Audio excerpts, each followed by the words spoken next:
I think some people in the studio drink the Kool-Aid. Like for the first year or two that I worked there, I was drinking the Kool-Aid. And so it was kind of like, I can't believe this report would say this is the worst place to work. Like, EA is amazing. Look at all the free video games I get. Like, but like it wears off. Like, I think if you're in it enough, like the rose-colored glasses kind of go away and you start to realize, oh. What's up, geeks and gamers? It's Jeremy coming to you with another video. And today I am joined by a guest that is a former employee of the Evil Empire Electronic Arts. I'm also joined by Anna, that Star Wars girl. Anna, how are you doing today? I'm doing well. I'm excited for this. Yeah. We've got a lot of questions that we have. So let me go ahead and introduce Connie. So Connie reached out to me several months ago, and we've been playing the email tag since then. So first of all, I want to welcome you to the Geeks and Gamers channel, and thank you for reaching out to me. So how are you doing today?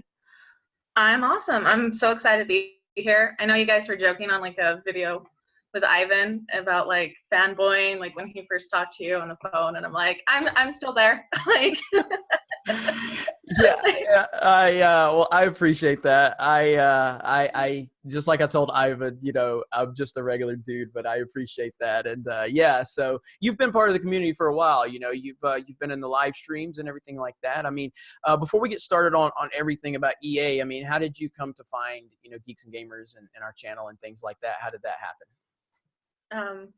So I found you guys after The Last Jedi. So I grew up a Star Wars kid. My dad's a big sci-fi fan. And even as a little kid, like I remember the prequels. I'm a prequel era kid. He actually pulled us out of, I think episode 2 came out when I was in 6th grade. And he actually took us out of school to go see it opening day. So it's been like a family tradition. And so I took my family to Last Jedi, wanting to love it, like all of you guys, kind of commented about. And afterwards, my brother was actually really disappointed, and I was still hanging on. I went and saw it the next day, and it broke my heart to just feel the way that I did, because, I was so excited. Like, every time a trailer came out, I was sending it to my dad of like, look, like, it's going to be awesome. And it wasn't. So I started kind of looking around for videos. There was a lot of Last Jedi sucks videos, and I think I stumbled across yours, and I'm like, I like what this dude is saying, and so started following, and you have great comments on everything, just geek culture and working in the video game industry. Like, I started following your content about video games and everything, so it was nice to find people that were feeling the same as I did, kind of that support group. That's pretty cool. And that's kind of like with Anna, that's kind of how she found Geeks and Gamers. That's kind of the same experience she went through. And now she's part of Geeks and Gamers, and sometimes gets more views than I do on the channel, which is awesome. So not very often, but sometimes. Yeah, I mean, I know exactly. I remember when I was a kid and the prequels were coming out. So when everyone goes up saying, oh, I didn't like the prequels and then the sequels are even worse, it's like, well, I was a kid, which was kind of what George says they're aimed for. So I was like, I liked it. But yeah, Last Jedi, I was so mad in the theaters. Yeah. I relate to your brother so much. Yeah, and so it's brought a lot of people together, and but that's not what this video is about. This video is about EA. So a few months ago, you can confirm that I do respond to at least some emails, Connie. So you emailed me a few months ago. You told me, about your experiences with EA, and you're a former employee. And so we've been talking about that. We finally have you on the channel. And so just give us, your background in terms of, whatever you want to say. Like I told you before the show, you're welcome to say as much or as little as you like, how long you worked there, everything that played out with with you leaving and everything like that. So the floor is yours. Thanks. So I started working at EA as a quality assurance tester. So I tested one of the games. I have some designer friends that still they transferred to EA California. So I kind of am going to be vague about games I worked on just so they don't get any backlash. But I worked there for 3 years, AAA titles. They had a lot of international users. But I worked as a tester. I kind of did some backseat designing. There were some achievements that I got in that people thought were funny, and made some characters that lived in the game. And so kind of got to do a little bit of everything. But I worked with a lot of the producers that worked on the games and saw a lot of the management, got to be in the quarterly big meetings with the CEOs and everything. I actually started in 2010, so John Riccatello was still our CEO. And then I was still working there when they basically forced him out and brought in the new guy. I can't remember his name. I know he came from FIFA, but the current CEO of EA. So I was there when that transition. I was there when we bought PopCap, and they made it sound like a good thing. And then, a couple months later, you hear like half those people got laid off. So it's interesting. Yeah. So 3 years is how long you were there. And, go ahead. It ended because basically the game I was working on, we finished our final, installment of the game, and they decided to move all back to California. So they laid off the majority of our studio. The only thing that was left at that studio was the mobile branch of that. And if you couldn't get a job on the mobile team, you either were applying to work at EA in California. And so several people I worked with actually uprooted their families and moved out there so they could still work, or you were just out of a job and switched into something, which is what I did. I switched into software testing. Interesting. So. Okay. Do you have a background in like video game design, or how did you get into working at EA? So it was one of those weird, I was in school, I didn't know what major I wanted to be, so I took a year off, and I had a friend of a friend whose husband was the recruiter there who got me a job, because they were like, oh, you like video games, this would be so cool for you. So one of those things where you knew the right person at the right time. Yeah, it was one of those weird, I didn't even know there was an EA studio close to where I lived. And so I was like, oh yeah, I know EA, I played games growing up as a kid, I totally worked there. So it was one of those weird, found your way into it. And I think they also were trying to get diversity on their team. So the fact that I was a girl that had played these games as a kid, they were like, oh, perfect, you fill our quota. So and that pays the bills. It pays the bills. Yeah, and that's interesting. Everybody knows, I'm all about respecting women. No, but yeah, and that's interesting. That you bring that up. And so, did you notice that was kind of an effort around there at times to just hire diversity instead of qualified people per se? It was a little bit different. I mean, most of the guys that were trying to get into the industry, they're your typical video game bros, which isn't necessarily a bad thing, but there weren't that many women. So I don't think it was, I don't know if they were trying to do it on purpose. It was just more, they needed testers that fitted the genre. So if you have guys that want to do hardcore, testing Battlefront or things like that, there weren't positions open, so this is what they applied to get their foot in the door. But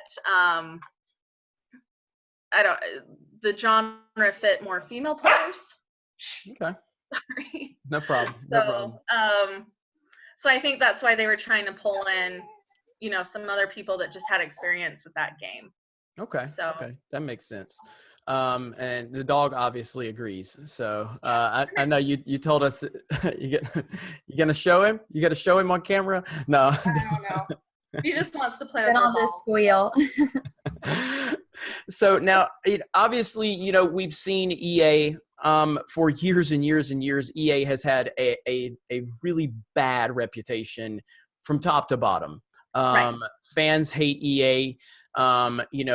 There's this narrative out there that EA doesn't care about the fans. They don't care about the consumer. They care about the almighty dollar. That is right. pretty standard for most companies anyway. But with EA, it seems they take it to the next level with their business practices and how they go about things. From your perspective as an employee, Did you get that perspective, or just, you know, from you being an employee there, or did you not really fully grasp that side of things? What was your perspective on that? So it's really interesting. I think there's two tiers. There's the people that I kind of refer to in the trenches. They're the engineers, they're the producers, they're the designers and the QA that are all working to put together a cohesive game. And you know, there's a whole process. We have like scoping where the designers are saying we want to do all these big things, and then you have, you know, producers saying we have to narrow it in. So there's this whole process, and I think during that process, those people care about what fans want and to make a good quality game. But then it goes to the next level, which is like the upper management, who cares about the microtransactions and the money and the deadlines and the milestones and the looking good to the board that trump a lot of the creative decisions. So I think there's a two-part to it. There's people there that really do care about what fans think and about making a quality game. And then there's the point where you just can't do anything more because management has made decisions. Sad but true in the corporate world. Sad but true. Sounds like every job in corporate America. Yeah, and I'm trying. I want to get to the bottom, and I'm not saying you will be able to help us get there, but we're trying to. You know, I definitely want to understand more about the EA structure, because they do have such a bad reputation, you know, from a consumer standpoint. You know, we're experiencing it right now with the whole Battlefield 5 thing, which Battlefield 5 is about to release right now. This has been a complete and total PR nightmare for them on every single level. Do you have any insight into that or any opinions on that in terms of what's going on with the forced diversity aspect, and then when the fans get the reveal of the trailer where they're basically putting a woman in World War II with a bionic arm, and then fans are like, that's not historically accurate, and then they're basically said, don't like it, don't buy it, and then they don't buy it, and then they're called racist and sexist, and they're intimidated by women, and it's like, you can't win. So what are your thoughts on that? Honestly, it's really sad, because I think there are people that want to do right by the fans and have no say. And think back to like the crappy management. You know, you have marketing people dictating what you need to do, and there's certain quotas. You know, like a lot of the game that we worked on, there was a lot of talk about like, we need to put stuff in there that's going to get microtransactions and talking about all this numbers. And that's not necessarily bad, because companies need to make money.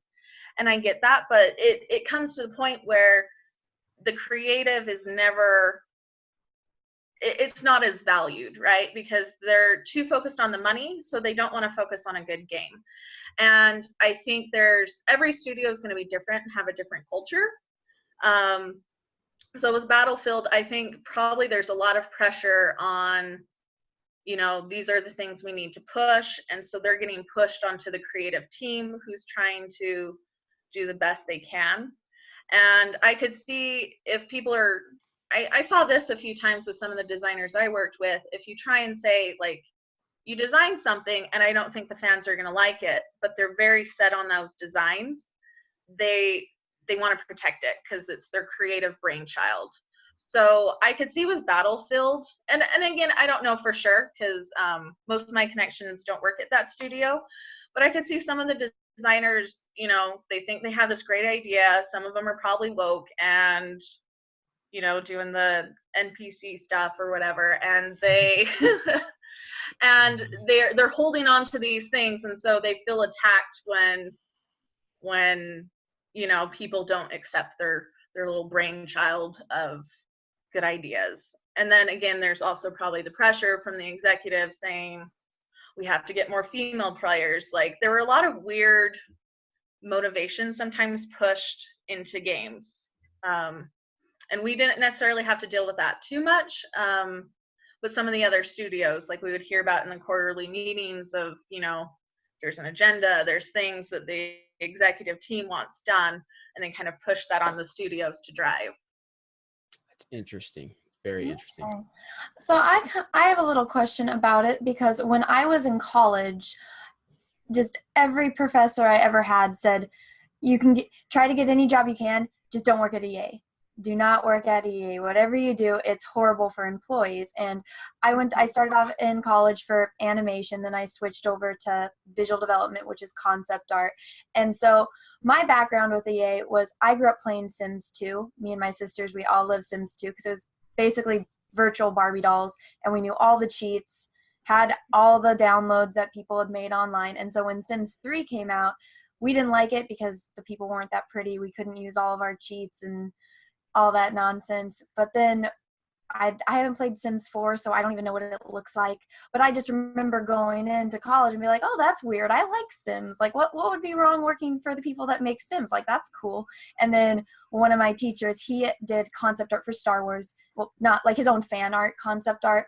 And I remember going into class and he's just like, well, it was one of the Battlefront games, but he did this concept art of Luke Skywalker looking up at the AT-AT on Hoth, and EA ripped him off, and they used that as the cover for their game. And he shows like his concept art for it, and then the cover of the game. He's like, yeah, that's the kind of people that work at EA. They just no creativity. So I guess how do they treat employees? Like, why is it that every single person I've ever talked to that worked at EA says don't work there? Yeah, so there's a little bit of glamour that kicks in when you first started. Like, I thought I was the coolest kid on the block with all my friends because I'm like, I work on video games. Like, that's my job.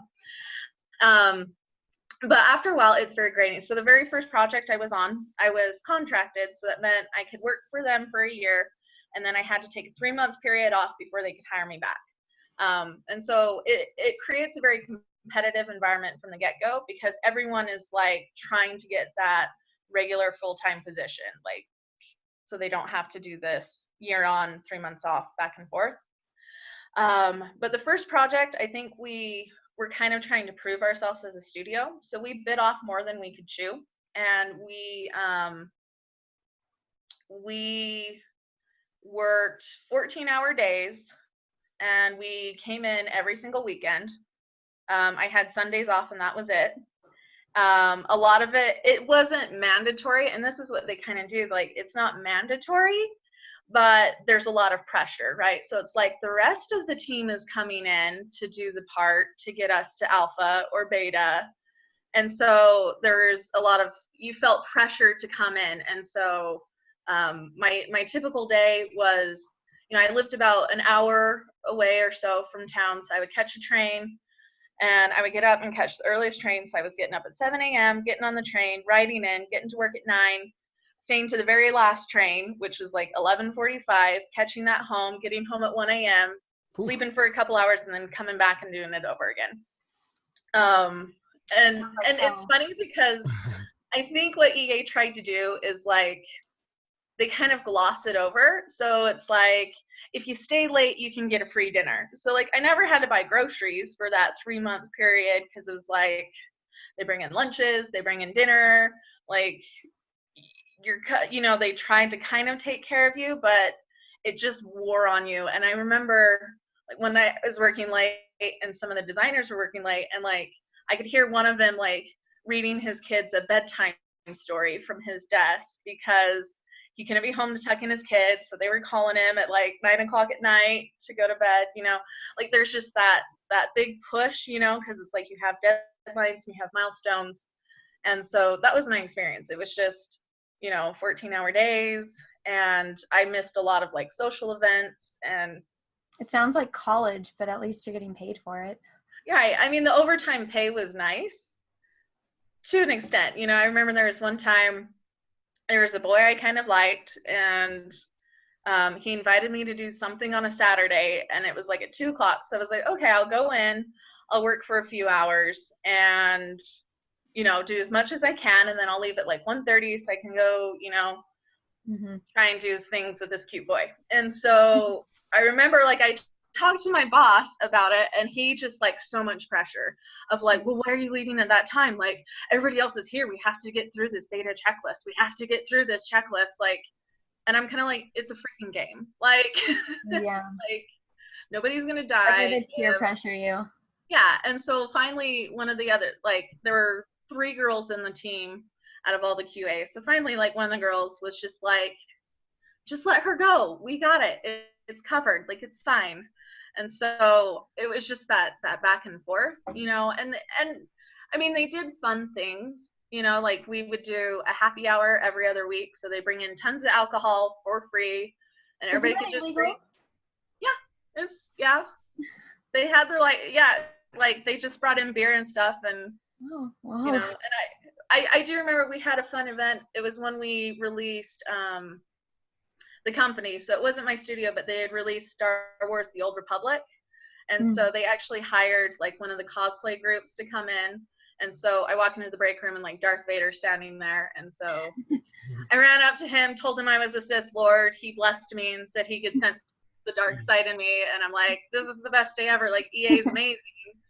But then you go back to the 14-hour days and you're like, I'm tired of this, right?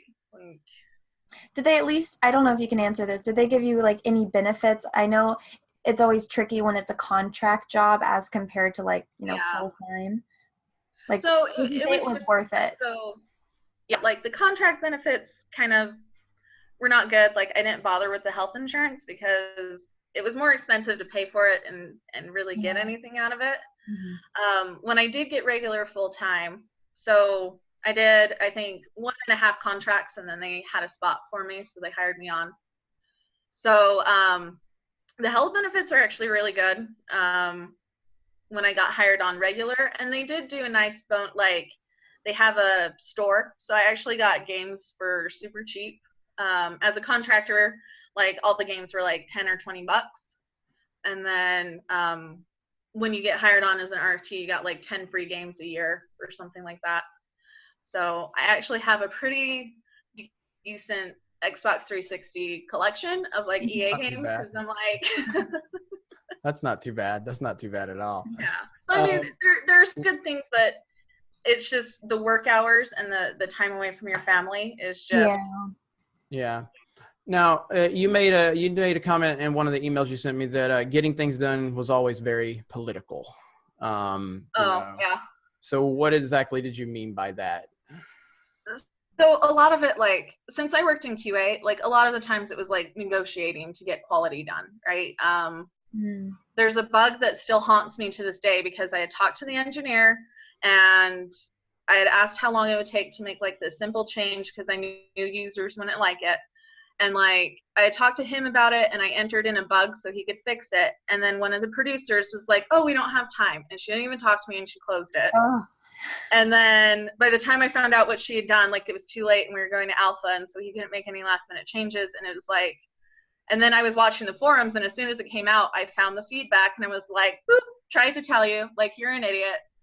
And there are a lot of times where like, I wanted something fixed, like I would see things on the forums or something and I try and let the designers know, but you had to have like a certain relationship because a lot of times they were like, no, we're doing it my way, or like, I'm not programming that, or that's that, you know. And so there was a lot of like, I knew one producer, like if she felt that my suggestion was worth it, like she had more pull than other people, so like I'd go to her and she had to go and kind of do my dirty work. Like there was a lot of like in-house politics to like try and get quality.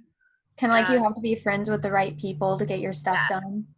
Yeah, and so actually I kind of got good at it. Like it was just like, okay, like this engineer said they're not going to fix this bug, but it's awful and I know fans are going to hate it. So I'd go to the producer and like, oh, what do you think about this? Like, play so sweet and innocent. And then she's like, what?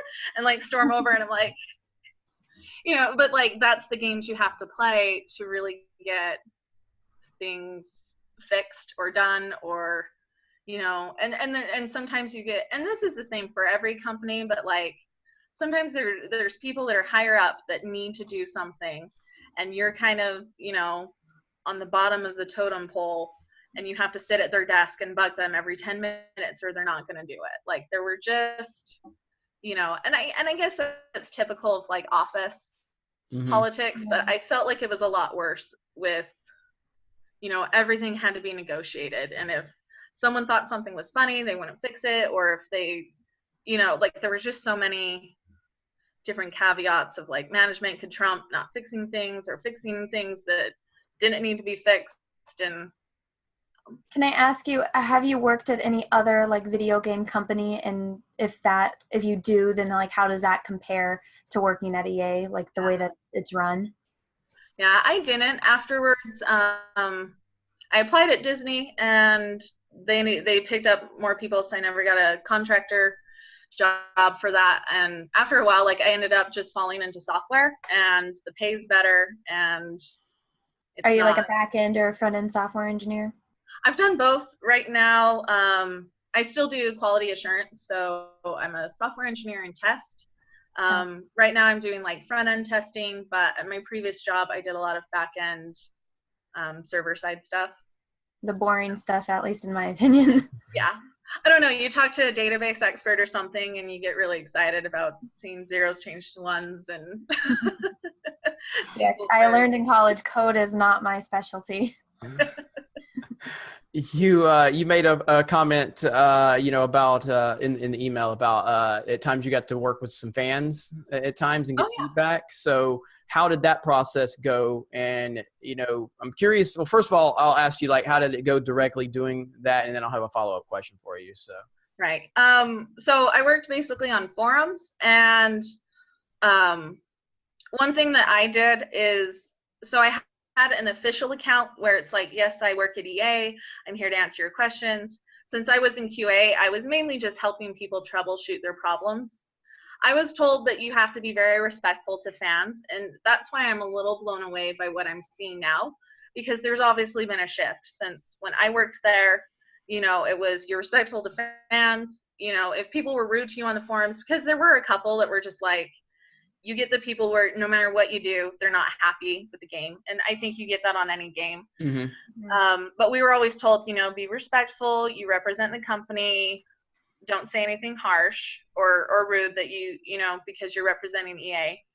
But a lot of like myself and a few other people in QA actually had just like regular user accounts. So people didn't know that we were working at EA. So if I wanted people to like let loose about features or things like that they wouldn't have maybe been more uptight if they knew I was from EA. Like I would log in as like a user account and get on there and like ask some questions or help troubleshoot like my own game. Huh? Kind of like fish it out. Yeah, kind of like secret agent styles. So so I had experience working, from the EA front as well as, kind of being a little more sneaky about it. Did you ever like consider like you or some of your coworkers, if there was like a bug that was driving you crazy, like the one that you mentioned earlier, if all of you guys just like had like accounts that weren't your name and you all just went on the forum and like made it like a big thing, so that way when you showed your boss, it's like, look, 20 or 30 people are talking about this on top of all these other people. That's I wasn't smart enough to figure that out in my early 20s. I totally would have done that. No, but it was funny because I think me and another gal that I worked with, she was a lot more passionate about the game that we worked on than I was. So she was more active in the community just on her own time. Mm-hmm. But we would often bring a lot of feedback of like, players probably won't like this feature. And if the design team or the gameplay engineers decided to ignore us, we'd be like, okay, like we've done our job, let you know, you ignored us. And then as soon as the game launches, we were monitoring the forums, and I'd find every single one that I'm like, I tried to tell you this, and then we send the feedback, and I'm like, here you go, here's all these bugs. Here's the bug I wrote 3 months ago saying you should change this. Peace out. And so I actually, like after my first year, I think I started to build some credibility by doing that, because it's like, I think I was one of the core people that was like, I grew up on these games. I know how players think. I know what features they're going to want. So I can give you this feedback and you can do whatever you want with it. But if you ignore it, like I'm going to tell you, there's going to be a whole thread on the forums telling you this sucks. That's and that's all good information for sure. And it's so interesting to hear that, that someone that actually worked on the forums and things like that, and that at least they did have the attention to detail to tell you like, hey, don't be rude and all that, because it's really, you know, you hear all this stuff about EA, and again, I'm not I don't like EA, you know, but I feel like I don't hate EA as much as a lot of people do that kind of follow our channel and stuff like that. I mean, I still get, you know, flack for the fact that I bought Battlefront 2015 to 2017 because, you know, they upset so many people by the business model. But I still feel like a lot of that had to do with, like, Battlefront 2015, for instance, that released in November of 2015. That was 1 month before The Force Awakens. It released with no campaign. It released with, you know, DLC, everything like that. But a lot of that was Disney pushing them to release that game right before The Force Awakens so they could help, you know, continue to market that film. And of course, it sold like crazy. I remember the disappointment was so widespread. Then comes Battlefront, you know, 2, a great trailer reveal where it was showing every era of Star Wars, you know, original trilogy, prequels, sequels. Everybody was enthusiastic about that. And then the loot box fiasco happened, and it was a PR nightmare. I don't know what that is. So it's all about microtransactions, you know what microtransactions are, as far as, like, they basically will make you pay for all of these little things that you need to develop into the game. Oh, I hate that. So That's yeah, why I don't play video games. yeah, EA is all about microtransactions, big time. This is one of the biggest problems. And then obviously the overpriced DLC, which is downloadable content. So, you know, they sell you a half-assed game, you know, that isn't complete for full price, and then they want you to pay another $15, $20, $30, $40 for the downloadable content that creates the game. And that's a very frustrating business model for gamers. And EA has taken that to the next level, where they continue to just do it over and over again. You know, to pull that all back into perspective, I'm curious from your side of things and what you experienced, did you grasp that they understood how hated they are from the fan base and how they are perceived from the fan base? Mm-hmm. Yeah, so it was kind of funny. While I was there, we'd get there's some kind of, like, report that runs every year of, like, the worst companies to work for, and so those would come out, and EA was always on there. So it's kind of the running joke. And I think some people in the studio drink the Kool-Aid. Like, for the first year or two that I worked there, I was drinking the Kool-Aid. And so it was kind of like, I can't believe this report would say this is the worst place to work. Like, EA is amazing. Look at all the free video games I get. Like, you know, but, like, it wears off. Like, I think if you're in it enough, like, the rose-colored glasses kind of go away, and you start to realize, oh, like, when they said that in the quarterly meeting update of, like, they always had some kind of weird executive way to say, we just laid off a whole studio. And then you'd hear, like, the rumblings from people you work with, you know, and, like, you never want to believe that it's going to be you, you know, until it is. Like, it was funny, like, leading up to us getting laid off, like, all of management, all of my, like, team leads and my manager, they knew it was coming, but they're like, don't worry, they always give us a new project. Like, we're like, should we be updating our resumes? And, like, no, don't worry. And then it was like a random Thursday, I come in the office, there's a French guy I've never seen in my life who's like, you no longer have job. You understand me? No job. And it's like, you know, and, like, it's one of those surreal, when you're drinking the Kool-Aid, you hear those things are happening, but you kind of, like, oh, well, that sucks, but I still got my job, so, like, I'm going to be in EA forever. Mm-hmm. And you don't quite, it doesn't kick in that happens all the time in the company. You know, that, you know. They, like, didn't give you any notice at all. It was just one day you walked in and it's over. Yeah. Did they give you a severance package? Yeah. So I did get severance, and it was decent. And, you know, like, they said, like, you could get an extra so much money if you didn't go out and talk about how you were wrongfully terminated or whatever. I mean, they were decent about it. It was just one of those, like, you hear about it all the time of people losing their jobs in it, and you just, you know, like, you just kind of keep that out of your mind, because you're like, I'm the coolest kid in the world because I'm working on games. Mm-hmm. And, you know, you never believe it's going to happen to you until it does. And then it's like, well, there goes my career that I thought I was going to have for years. And your options are you move, you go to a different game studio and start all the way over, or you move out of the industry completely. Yeah. And so I get that, you know, so when you're in it, it's really hard to really, you know, understand how it's perceived on the outside. And even though you know it's out there, it's you're there and you work for EA. And even though you know how EA is perceived, you're like, I work here. It's not the worst place ever. It's not hell on earth or anything. Yeah. You know, and it kind of sounds like, you know, like, I don't know if you've seen Office Space before, the movie Office Space, but this sounds, and I don't think Anna has seen it. Nope. You need to see it. You need to see I've Office seen It's a The good one. Office. No, Office Space is Not amazing. the same thing. Yeah, no, but Office. I'm gonna This Google sounds it right now. this sounds like Office Space, is what it sounds a lot like. You know, TPS reports. You know, having to go through multiple different people. You know, the same question up the chain of command. The people that when you're informed that that you know you don't have a job, it's like the Bobs. You know, where they come in and they fire people, and so. That's what it sounds a lot like. That since you've seen Office Space, this is that kind of that's the perception I'm getting from you.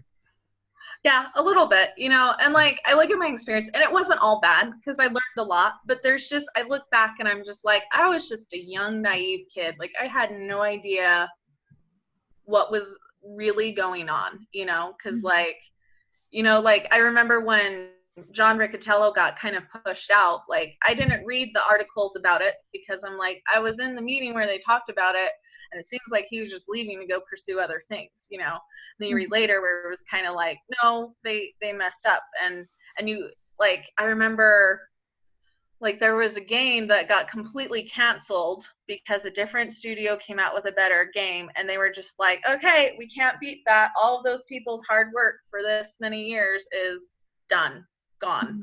And you'd hear that all the time too, of just like complete projects being canceled just out of nowhere because they weren't going to make the money that they were projecting, or you know, it always comes down to the money side. And there's a lot of churn, like they just don't want to pay people, you know, to stay there in between projects and things. And so there's always this, you know, if we didn't do so well in one quarter, we'll just lay a bunch of people off and hire them back so that we look good to shareholders. There's a lot of that goes on. Yeah. That makes sense. That makes sense. I mean, so overall, and that's kind of what you kind of were talking about overall and how it felt. I mean, you learned a lot through EA. It was, you know, it was at a young point in your life, so you didn't, you know, have a lot of experience prior to coming in there. So you clearly, you know, and I know that, like, I look back on some of the jobs I had when I was young, and at the time, you know, I was like, oh, this is awesome. You know, I got a paycheck. I can go buy my own food. And so, you know, so you don't really, you know, grasp it. So, so do you think that the perception of EA being the worst company in the world and how hated they are, do you think that it's a fair assessment of how they're perceived? Or do you think that it's, you know, like any other company? I mean, I you know, hearing from you today, I feel like I could probably have the same opinions that a lot of the employers I had, you know what I mean? And so what is your take on that? I think there is some merit behind it, but I don't think it's as bad as some people think it is. You know, there's definitely some good qualities that EA has. But I think the biggest problem they have is just, and I've seen them get away from this, you know, in the last few years, you know, it seems like they're getting further and further away from what fans want, and it's becoming more about money. And I just don't know if that's, and I think it's that trickle down effect, because at EA, that's what I saw. So if you have executives that are just very money hungry and all about numbers, that's what gets trickled down. And I think that's what we're seeing, you know, and I know you've talked about the social justice warriors and everybody coming in. And I think because that's a hot topic, you know, they're thinking they can get the money out of it. They're making the same mistake that Disney's doing. So I do think it's like the management trickle down. And I actually have a friend that was working at the, I feel like it's all companies right now that are doing that. They don't care about the product. They just care about the numbers, which is why they're failing, because you have to have a balance of both. Yeah. Because you have to have the company to run and you have to make money, but at the same time, it's like you have to produce good content. Like when George Lucas created Star Wars, he created something that he loved and he put everything into it. And he knew if he didn't make money, he was going to, you know, that was the end of his career. But he's like, I need to make this because it needs to happen. I need to do this with my life. And he did, and it became the huge thing that it is. I don't know how EA started.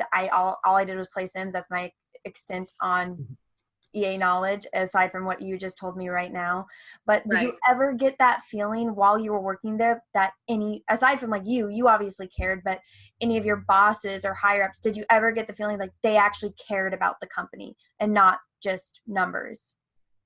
Yeah, I mean, there were a few good executives that I thought cared, but then there's a lot of people that I think just kind of lost, you know, they were getting the pressure from up above, and that just keeps continuing up. So I think the people that work on the games, they have the passion and they care, because they wouldn't be working on the games and doing what they did if they didn't. Because I think, you know, like video games to me is art, you know, it is artwork. There's a lot of things that go into it, the animations, the models, everything. So I think you have to have some kind of passion to work on that, but you don't necessarily need to have that passion to be the numbers guy at the top making the final decision. And I think that's where the biggest disconnect is. Yeah, because if you loved it, then obviously. Go ahead, Jeremy. No, go ahead.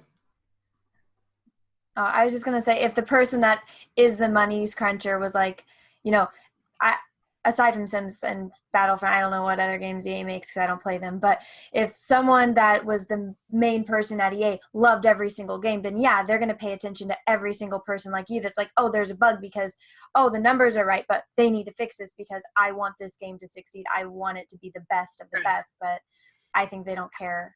That at least that's what I'm hearing from what you're saying is they just don't. Well, and EA has also become a little bit of a cash cow type franchise, right? Because you have your Sims 3 or your Sims franchise where it's like they can put out the same expansion packs and the same content every year as a Sims 4 or a Sims 5 and people will buy them. Same with Madden, right? Every year there's a new football Madden that comes out, and I worked with the guy, my boss actually came from the Madden studio, and we used to he'd get so mad because we're like, so it's the same game, you just put a different football player on there. And he's like, no, we updated this system and we had to update this and this. And I'm like, but it's the same game and you're just rewrapping it. And I think that's how EA would get summed up, is they have these couple of successful franchises that they just milk and they just keep rehashing and until, you know, and fans love it. You know, like I was a huge Need for Speed fan.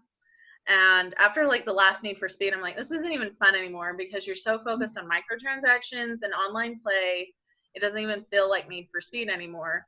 So, you know, I think that's why there's even more disconnect from the fans, because when you're just having a bunch of cash cow of 6 or 7 IPs that are really popular and you just release a new version of it every year, if you don't come up with new creative ideas and you're putting all this stuff for microtransactions and trying to force people online and putting stuff in games that people that love those franchises don't care about anymore, then you're going to run into this where fans are going to start to hate you more because they're wanting new creative content and they're just trying to get as much money out of the IPs they have already. Yeah. You're 100% right. You know, it's like the Madden thing. I relate this to professional wrestling, you know, back in the Attitude Era when you had competition, you know, when you had the Monday Night Wars, then competition breeds creativity. It makes people continue to push the envelope. And when Madden and 2K were battling, you know, each other, there was two, you know, awesome games that were pushing each other to continue to get better and better. And then EA and Madden got the exclusive rights to the NFL rights to all the teams and the players, and it became a monopoly on it. And that's when Madden got boring to me, and they just come out with the same thing every year. There's no evolution to the game. There's nothing new. It's just like I can play the same game in 2018 as I played in 2005. You know, it's just you've just given me new players basically. And I know there's little things that they've updated, but from a consumer standpoint, from a big sports fan standpoint, it's just not enough to keep me dropping $60 and $70 every single year. It's just, that's not what, you know, and a lot of people are, I don't know, it's hard for me to say a lot of people because Madden still sells like crazy. And as long as it sells like crazy, what is it? Can I just ask? Because I never played it. Football, NFL football. Oh gosh, that's why. Yeah, so that's why. Yeah. That's why. They have a lot of sports games, Anna. So like FIFA, Oh, yeah. They have Madden. Yeah, they have FIFA. Yep. Oh, well, I can't play it because it's a first person, but I've watched people play it.